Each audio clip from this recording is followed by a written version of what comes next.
I'd like to welcome you here today for the launch of the Noble Collection.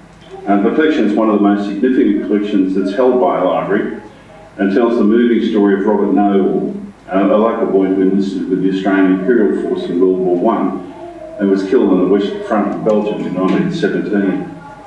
In 2010, the library received a letter from the estate of Brenda Noble, the niece of Robert Noble. Within that letter was also a collection of artefacts which obviously hold a great significance for the Noble family, but are also of considerable significance for our community.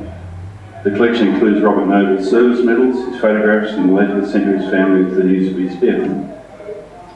I was lucky enough to be able to handle the medals the other day and have a close look, and I was actually quite pleased to point out to the library staff the way that you can tell a fake medal or a replica medal from an actual medal. And if you look very, very closely at these medals, you'll see that the name of the soldier is actually engraved on the outside of the medal.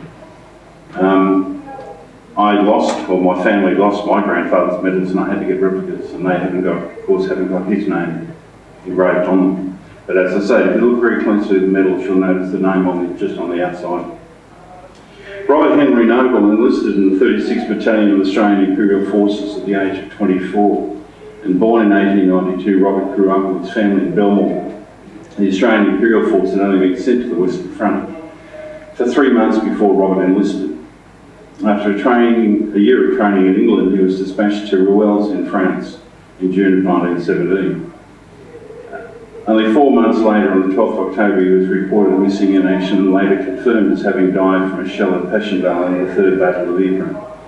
And if anyone has ever visited the battlefronts in Europe of the First World War, it's very, very touching, especially Ypres.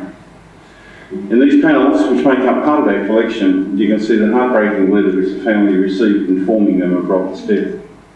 2014 marks the sombre 100th anniversary of the start of World War I, and this collection is part of Canterbury Council's contribution to commemorating this significant anniversary. In addition, the supporting documentation for this collection has been translated into Chinese and will also be available online through our community history e-collections. If you'd like a demonstration of our e-collections, our friendly library staff will be available to show it to you after launch.